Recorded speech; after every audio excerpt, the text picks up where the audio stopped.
Mateus capítulo 7, versos 21 a 23 dizem assim: Nem todo o que me diz, Senhor, Senhor, entrará no reino dos céus, mas aquele que faz a vontade de meu Pai que está nos céus.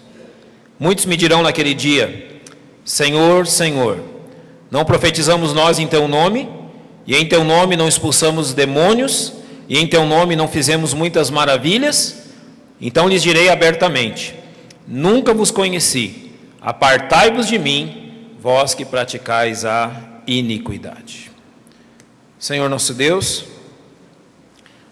conhecemos pela Tua palavra que é o Teu Espírito Santo, o agente que nos conduz a toda a verdade. É Ele que ilumina o nosso entendimento para que compreendamos as palavras do Senhor Jesus. E nós reconhecemos nossa dependência dEle. Nosso desejo, ó Pai, é que Ele ilumine o nosso entendimento, vivificando essas palavras à nossa mente e ao nosso coração, que nós possamos entendê-las e agir para cumpri-las. E é essa dependência que nós oramos, em nome de Jesus, o nosso Salvador. Amém.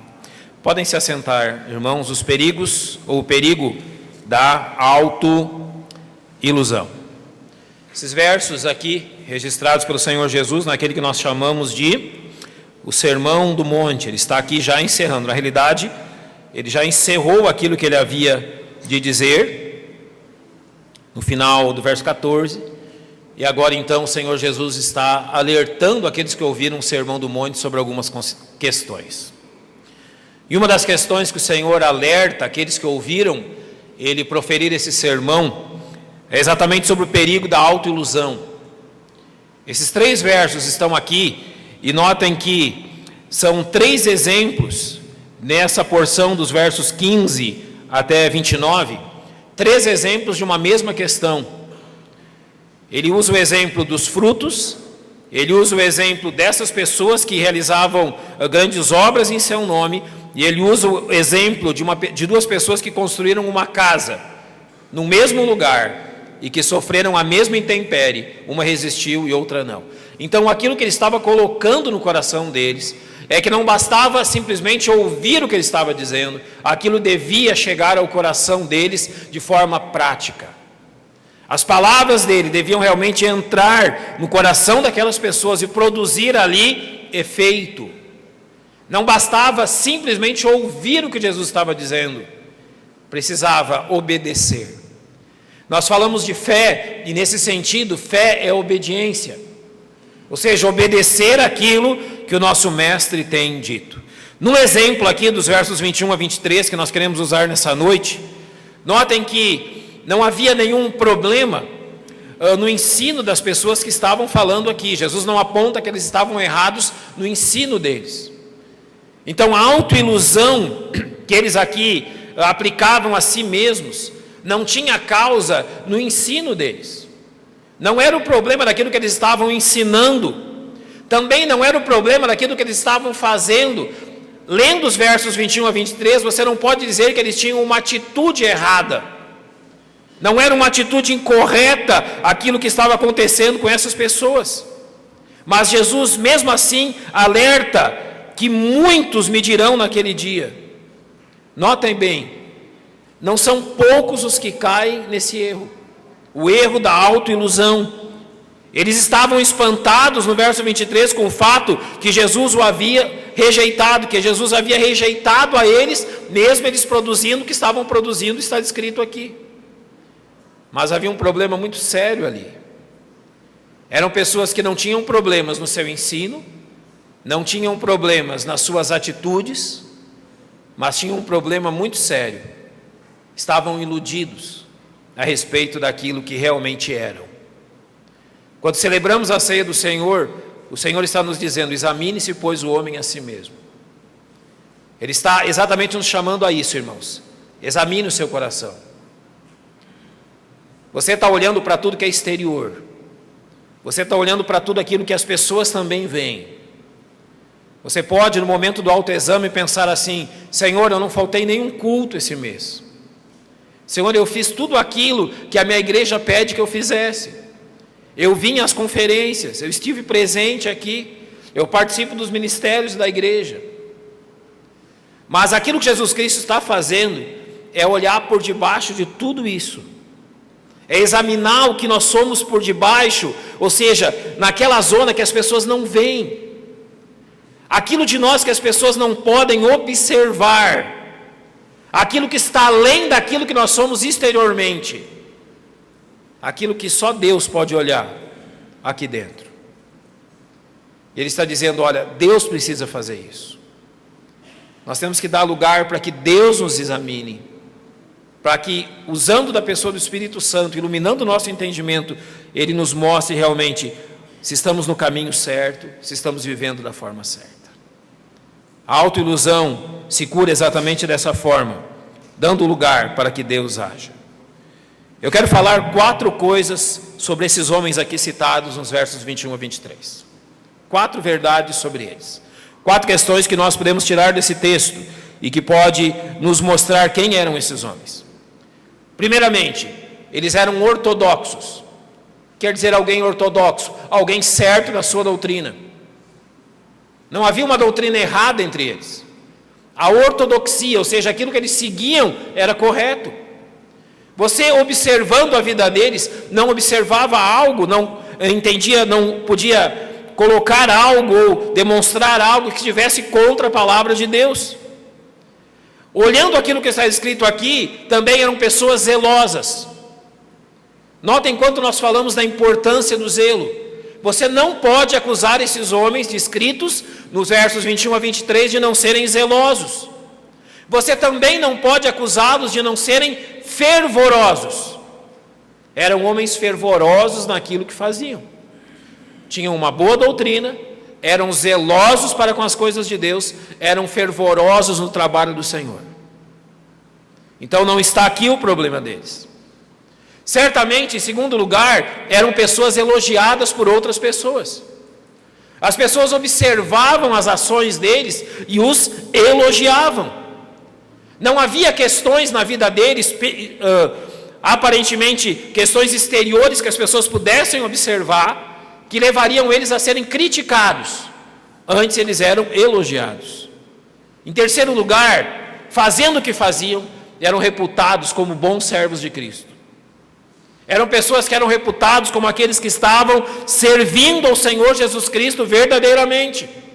Olhando exteriormente, olhando para a vida exterior deles, você dizia que eram bons servos de Cristo.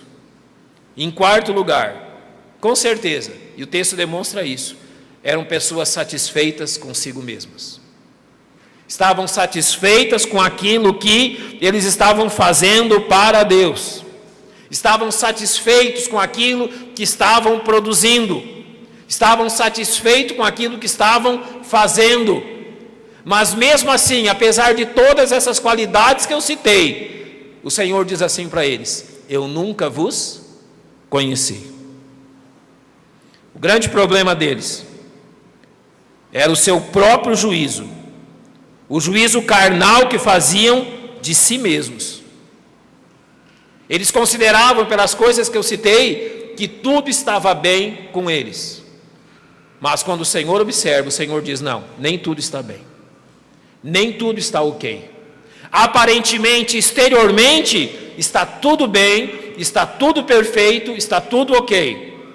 Mas Deus, que olha o interior, estava dizendo: não, não está tudo bem.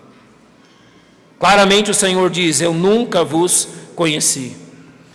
Em Lucas capítulo 16, verso 15, o Senhor Jesus fala desse tipo de pessoa. Ele diz o seguinte: vós sois os que vos justificais a vós mesmos diante dos homens, mas Deus conhece o vosso coração, pois aquilo que é levado entre os homens é abominação diante de Deus. Você entende qual é o perigo que nós corremos? É julgar todas as coisas de forma tão exterior, estarmos tão contentes conosco mesmos e estarmos andando em grande erro. O perigo que corremos é estarmos tão satisfeitos com nossa própria vida cristã ao ponto de não percebermos o grande perigo que corremos, o grande engano que podemos estar labutando. Quando a palavra de Deus nos chama a nos examinar, ela não nos chama a olhar simplesmente para as coisas exteriores, para aquilo que as pessoas estão vendo, mas ela nos chama a olhar por debaixo do tapete, lá onde ninguém vai enxergar, lá onde ninguém vai procurar, lá onde ninguém vai questionar, e observarmos quais as verdadeiras razões pelas quais nós estamos aqui. Qual é a verdadeira razão pela qual você serve a Deus? Qual é a verdadeira razão pela qual você carrega o nome de cristão? Qual é a verdadeira razão porque você participa dos ministérios dessa igreja? Qual é a verdadeira razão porque você é membro dessa igreja? Qual a verdadeira razão para você dizer que serve a Cristo? É isso que o Senhor nos questiona. Normalmente nós não temos prazer em questionamentos assim. Normalmente nós não estamos satisfeitos nem confortáveis quando o Senhor nos questiona dessa forma.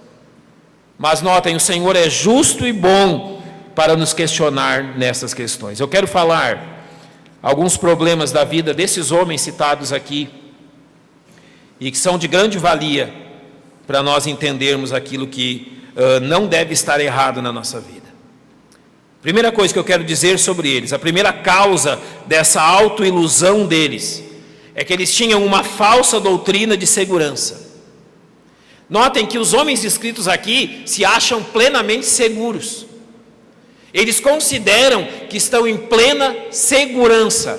E a base da segurança que eles estão sentindo aqui é unicamente as coisas que eles são capazes de fazer, as coisas que eles são capazes de produzir.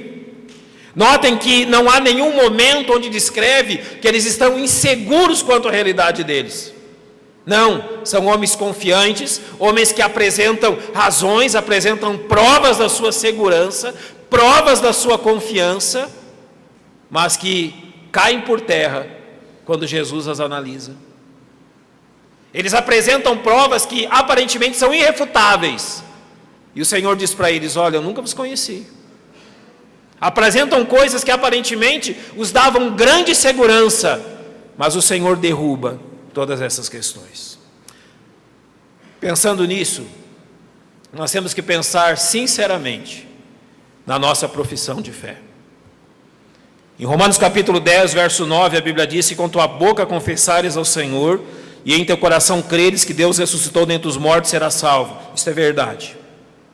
A Bíblia está dizendo claramente que com a boca nós confessamos a Jesus Cristo para a nossa salvação. Com o nosso coração nós cremos que Ele realmente é o nosso Salvador. A pessoa realmente salva diz isso e faz isso. Não é simplesmente um proferir de palavras, mas uma expressão da sua fé. Mas notem que em alguns casos isso pode ser simplesmente o repetir de algo que eu ouvi, e não realmente uma verdade iluminada pelo Espírito Santo ao coração dessas pessoas. Notem que aqueles homens aqui, e nos versos 21 a 23, eles são capazes de dizer: Senhor, Senhor. Eles são capazes de reconhecer a Cristo como seu Senhor. Mas Cristo está dizendo que realmente eles não o conheciam. Se nós observarmos Marcos capítulo 1, verso 24, ali há a citação de demônios quando eles dizem assim: bem sei quem és, o Santo de Deus. Até os demônios são capazes de reconhecer quem é Jesus Cristo. Qual é a dificuldade então? Uma falsa segurança de salvação é quando nós depositamos essa segurança na nossa fé e não em Jesus Cristo. Eu confio na minha fé e não naquele que morreu na cruz por mim. Se eu perguntasse assim: qual a base da sua salvação? Muitos talvez responderiam: é porque eu criei em Cristo. Não, a base da salvação não é essa. A base da salvação, escute bem, é o fato que Jesus Cristo verteu o seu sangue na cruz por mim e por você. É a morte dele na cruz a base da nossa salvação. A fé é o instrumento de Deus para que nos apropriemos disso. Nós podemos estar enganados se estamos confiando na nossa própria fé e não em Jesus Cristo. Aqueles homens estavam confiando nas suas obras e não em Jesus Cristo. Estavam confiando naquilo que eram capazes de fazer e não na pessoa santa do Senhor Jesus Cristo. Em segundo lugar, você pode observar na vida daqueles homens a recusa em examinarem-se a si mesmos. Em primeiro lugar, eles não estavam preocupados se a segurança deles era falsa, se a segurança deles era meramente emocional e não garantida por Cristo. E em segundo lugar, eles eram homens que se recusavam a examinarem-se a si mesmos. Quando celebramos a ceia, 1 Coríntios 11, 28 diz: examine-se, pois, o homem a si mesmo. E depois Paulo repete em 2 Coríntios 13, 5: examinai-vos a vós mesmos, se permaneceis na fé, provai-vos a vós mesmos. O que ele está nos ensinando? Ele está realmente nos chamando a observar se na nossa vida nós temos confiança na nossa fé, no nosso braço, ou realmente reconhecemos Cristo como autor e consumador de todas as coisas. Ele está nos chamando a examinarmos se permanecemos na fé, a provarmos a nós mesmos. E qual é, nesta prova, vamos dizer, uma questão irrefutável? João apresenta ela em 1 João 6, ele diz assim: se dissermos que mantemos comunhão com Ele e andarmos em trevas, mentimos. Você quer saber se você confia na sua fé ou em Jesus Cristo?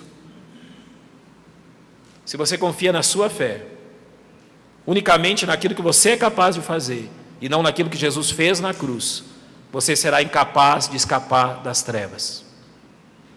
Você será incapaz de andar plenamente na luz.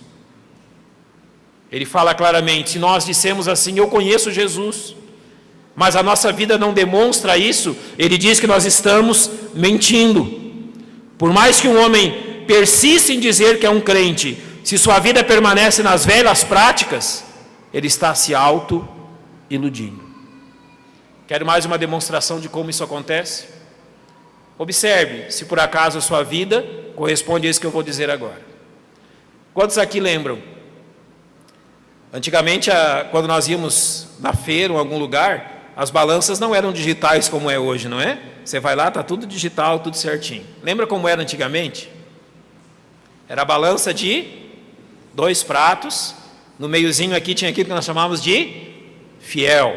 Então, eu gosto de usar esse exemplo. Eles colocavam 1 quilo aqui, tinha um metal, 1 quilo, colocavam num prato, ia colocando banana no outro prato. Quando o fiel estava lá certinho, quer dizer que tinha 1 quilo de banana ali, não tinha discussão, não se discutia isso. Você já prestou atenção como muitos daqueles que conhecem Cristo usam dessa técnica? E sabe como que eles usam dessa técnica? A vida deles corresponde a 2 pratos. Aqui estão as más obras, aqui estão as boas obras. Num determinado momento da vida, eles veem que aquilo que eles estão fazendo de errado está pesando mais do que aquilo que eles estão fazendo de certo. Então o prato está desequilibrado. As coisas erradas estão em abundância, as coisas certas quase não existem. Então eles começam a praticar boas obras, para que a balança se equilibre. É assim que tratam a vida. Eles estão constantemente praticando boas obras para ter segurança através delas. Eles estão constantemente fazendo isso, estão justificando seus erros com alguns acertos que são capazes de fazer. Infelizmente, muitos tratam a salvação dessa maneira. Tratam a salvação com base naquilo que são capazes de fazer. Isso é uma forma clara de auto-ilusão. Isso é uma forma clara de uma pessoa rejeitar Cristo e confiar unicamente naquilo que Ele pode fazer. Quais são as características dessa pessoa iludida? Quais são as características dessa pessoa que eu posso chamar de um pseudo-crente? A Bíblia dá 3 características dessa pessoa. São 3 palavras que a Bíblia usa e que eu vou citá-las aqui e depois demonstrar como elas se dão na realidade. A Bíblia diz que tal pessoa é um tolo. A Bíblia diz que tal pessoa é alguém precipitado. E a Bíblia diz que tal pessoa é alguém superficial.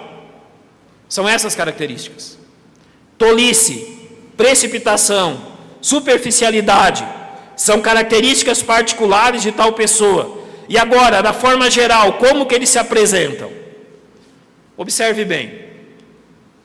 Uma pessoa nessas condições, ela tem como único propósito agradar a si mesma. Um pseudo-crente, ele é egoísta em sua natureza.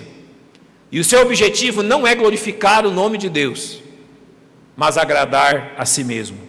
Em Mateus 16, 25, o Senhor assim nos disse: porque aquele que quiser salvar a sua vida, perdê-la-á, e quem perder a sua vida por amor de mim, achá-la-á. Tais pessoas estão no primeiro caso, ele quer salvar a sua vida. Ele é tão egoísta, ele está tão centrado em si mesmo, que ele acaba perdendo a sua vida. 1 Coríntios 10, 31 não diz respeito a ele, porque diz assim: portanto, quer comais, quer bebais, ou façais outra qualquer coisa, fazei tudo para a glória de Deus. A pessoa que está em autoilusão, ela é incapaz de pensar assim. O egoísmo não permite. Todas as coisas que ela fizer, será simplesmente para alimentar o seu próprio ego. Eu não sei em quem você está pensando, mas eu vou lhe dizer algumas pessoas que estão extremamente suscetíveis a esse engano. Primeiro, pastores. Pastores, sim. Por quê? Eu conheço casos, eu creio que os pastores da igreja conhecem outros casos, de pessoas que ocuparam púlpitos de igreja por muitos anos, pregaram a palavra de Deus, incentivaram outros a seguir a Cristo, falaram o que Deus queria que as pessoas fizessem, e depois de algum tempo descobriram que elas mesmas nunca conheceram a Cristo, não eram salvas, estavam auto-iludidas, fizeram do púlpito o seu trono e do ministério uma forma de alimentar o seu ego, mas nunca, jamais se preocuparam com a glória de Deus. Infelizmente, chegaram a essa conclusão, e felizmente, chegaram a essa conclusão enquanto ainda é tempo. Em segundo lugar, pessoas que ocupam lugar de destaque na igreja, que estão sempre à frente de ministérios, que estão sempre à frente, da obra de Deus. Não é nenhum ou dois casos que eu conheço, de pessoas que serviram de forma proeminente, reconhecidas em diversas áreas do trabalho das igrejas, de grandes igrejas, mas que chegaram em determinado ponto da vida e descobriram que faziam aquilo unicamente para o seu próprio ego e não para a glória de Deus. Como eu digo, felizmente descobriram a tempo, mas durante muitos anos estavam auto-iludidos. Eu quero dizer duas características de pessoas que estão nessa autoilusão. Duas coisas que essas pessoas estão sempre procurando. Primeiro, sempre procurando seus direitos. Sempre procurando aquilo que é direito delas e não aquilo que Jesus exige delas. E em segundo, sempre procurando seus interesses pessoais e não aquilo que é o verdadeiro interesse de Deus. Observe bem o que essa pessoa aprecia. Alguém que está autoiludido, alguém que está enganado naquilo que está fazendo, ele aprecia algumas coisas, e preste bem o que essas pessoas apreciam. Primeiro, elas apreciam falar do céu, mas abominam qualquer pensamento sobre o inferno. Eu conheço muitos crentes que dizem que qualquer pensamento sobre o inferno vem de Satanás, mas a pessoa na Bíblia que mais falou do inferno foi Jesus Cristo, não foi Satanás. Há alguns que pensam que Satanás está no inferno. Ele não está no inferno, ele está nos rodeando, está vivendo a rodear esse mundo que é o seu reino. Ele é o Deus desse século, Deus desse mundo. Aqueles que estão em alto engano têm grande prazer de falar do céu, mas têm um medo tremendo de falar do inferno. Em segundo lugar, tem grande prazer em falar do amor de Deus, mas grande desprazer em falar da santidade de Deus. Estão falando constantemente do amor de Deus, mas desprezam o fato que o Deus de amor também é um Deus santo. Em terceiro lugar, não enfrentam de forma clara e definitiva a doutrina do pecado, porque isso lhes inquieta. Elas não querem saber o que a Bíblia diz sobre pecado. E em quarto lugar, não aprovam a imagem que a Bíblia faz do ser humano pecador. Elas dizem assim: eu não posso ser tão mal como a Bíblia está dizendo que eu sou. Quando a Bíblia está dizendo assim, não há um justo nenhum sequer, não há ninguém que entenda, não há ninguém que busque a Deus, elas estão achando algum motivo de serem aceitas diante de Deus, pelos seus próprios méritos. Tudo que eu falei gira em torno disso. Elas estão buscando os seus méritos e não os méritos de Cristo. O Senhor Jesus, em determinado momento, em Mateus 11, ele havia pregado a Israel, Israel havia dito não ao rei. Então em Mateus 11, 28, Jesus fala algo, é a primeira vez que ele fala isso, ele nunca havia falado isso, não há nenhuma menção disso antes desse acontecimento. Ele claramente havia deixado claro que estava vindo as ovelhas perdidas da casa de Israel. Mas em Mateus 11, 28, Jesus se volta para mim e para você e diz assim: vinde a mim. Ele usa assim: todos. É a primeira vez que ele faz isso. A partir desse momento no Evangelho você tem uma guinada. Ele está saindo de Israel e está abrindo as portas para todos aqueles que estão cansados e oprimidos. A pessoa que busca no seu próprio mérito, naquilo que ela é capaz de fazer descanso, nunca vai encontrar. Porque o verdadeiro descanso só vem quando nós conhecemos verdadeiramente o Senhor Jesus Cristo. Só Ele pode tirar o fardo de peso do pecado das nossas costas. Só Ele pode tirar o grande fardo que pesa sobre nós. E o dia então que esse fardo é deixado aos pés da cruz, então nós provamos realmente o que é descanso. Alguém que está iludido jamais provará descanso. Agora, quando olhamos para crentes verdadeiros, quando olhamos para crentes que conhecem Cristo, o que nós vemos neles? O crente verdadeiro, acima de tudo, ele não é um mero espectador, mas é um crente ativo. Ele é um ser ativo. O crente simplesmente não está contemplando aquilo que está acontecendo ao redor dele, mas Mateus capítulo 7, verso 21 diz: mas aquele que faz a vontade de meu Pai que está nos céus. E no verso 24 diz: aquele que escuta as minhas palavras e as pratica. O crente verdadeiro é descrito em Tiago 2,26 da seguinte forma: porque assim como o corpo sem espírito está morto, assim também a fé sem obras é morta. Ele está dizendo: você confia em Cristo, você conhece aquele que tira o peso do seu pecado, então você age, você trabalha por Ele.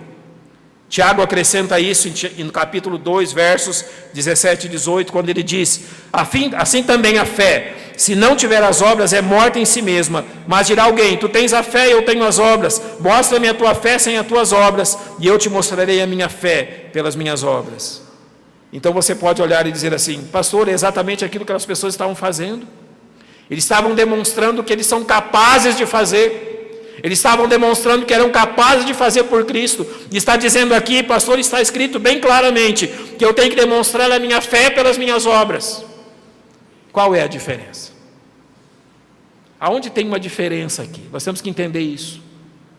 Aquelas pessoas citadas em Mateus 7, 21 a 23, também realizavam grandes obras. Tiago está nos chamando a demonstrar a fé pelas obras. Eu quero terminar demonstrando para os irmãos aonde está a diferença. Mateus capítulo 7, verso 24. Abra sua Bíblia nesse texto. São os textos consecutivos àquele que lemos no início. Todo aquele, pois, que escuta essas minhas palavras e as pratica. Jesus está dizendo: você crê em mim e você está me obedecendo. Eu vou fazer uma analogia, eu vou assemelhar ele a alguém. Ele diz: a um homem prudente, que edificou a sua casa sobre a rocha. Desce a chuva, correm os rios, sopram ventos e combatem aquela casa, e não caiu, porque estava edificada sobre a rocha. Aquele que ouve essas minhas palavras e não as cumpre, ao contrário, eu vou compará-lo a um homem insensato, que edificou a sua casa sobre a areia. Desceu a chuva, correram rios, e sopraram ventos e combateram aquela casa, e caiu, e foi grande a sua queda. Qual é a visão que nós temos aqui? Dois homens têm a mesma ideia. Eles querem construir uma casa. Eles escolhem o mesmo lugar. O lugar é descrito aqui. Um lugar um pouco mais alto, uma porção grande de areia. Você olha lá embaixo, tem um riacho. O lugar é lindo. Eles observaram aquilo, eles viram aquilo. Eles disseram: olha, é esse lugar que eu quero construir a minha casa. Ambos tiveram a mesma ideia. Aparentemente, ambos vão construir casas idênticas. Dois homens com a mesma ideia vão construir casas idênticas no mesmo lugar. Mas alguém então chama eles e diz assim: olha, vocês vão construir casas aqui? Eles: sim, nós vamos construir aqui. Estão olhando aquele riacho lá embaixo? Tem uma época do ano que ele sobe, ele chega até aqui. Se vocês vão construir casas aqui, tenham cuidado com isso. Os dois ouviram isso. E eles se põem a trabalhar. A Bíblia diz que um deles constrói tudo sobre areia. Quer dizer que aquela casa não tinha alicerces. O outro, ele vai demorar mais tempo para construir a casa dele, mas ele vai firmar alicerces. Ele sabe que debaixo daquela camada de areia há uma camada de terra e pedra, bem firme, lá no fundo. Então ele vai cavar, ele vai passar toda aquela areia e ele vai atingir a rocha lá embaixo. E ele vai construir a casa dele sobre aquela rocha. Possivelmente o homem que construiu sobre a areia terminou primeiro e foi descansar na sua casa, enquanto o outro continuou trabalhando. Então ambos terminaram as suas casas. São casas idênticas no mesmo lugar. Pois aquilo que foi dito, então aconteceu. Soprou o vento, chuva, tempestade. Aquele riacho tão belo lá embaixo ergueu-se em suas águas e atingiu aquelas casas. Uma tomba e é grande a sua ruína, e a outra permanece. Qual é a diferença? Exteriormente era tudo igual. Exteriormente era tudo a mesma coisa. Mas lá onde você não vê, lá onde você não pode observar, havia uma diferença tremenda. Uma estava sobre a rocha e a outra não. Como que Jesus aplica isso? Nós podemos ter duas pessoas fazendo a mesma coisa na obra de Deus e na casa de Deus. Exteriormente são idênticas, mas um dia chegará as lutas sobre aquelas vidas, problemas e dificuldades. Uma está sobre a rocha, a outra sobre a areia. Uma tombará, a outra permanecerá. Então o que Jesus está nos dizendo é aonde nós devemos examinar. Nós vamos celebrar a ceia nessa noite. Aonde você deve examinar para ter certeza que não está em ilusão? Deus não está pedindo que você olhe para as coisas exteriores. Deus não está pedindo para você olhar para tudo aquilo que você é capaz de fazer. Mas Deus está dizendo: você tem que olhar lá embaixo, aonde ninguém mais enxerga. Lá embaixo onde estão os fundamentos. Lá embaixo onde está a tua ligação com a rocha. Você está firmemente ligado em Cristo ou não? Você está firmemente alicerçado sobre a rocha ou não? Essa é a questão. Tudo se resolve na questão: o que Cristo significa para você? Quem é Jesus para você? Ele é a rocha? Ou a areia que você está andando agora é simplesmente o que você tem capacidade de fazer? Que seja Cristo, irmãos.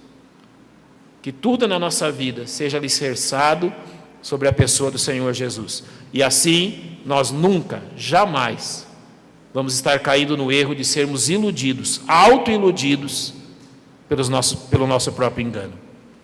Mas alicerçados em Cristo, nós vamos realmente estar firmes e construindo onde devemos construir, sobre o nosso Salvador. Feche os seus olhos. Nós vamos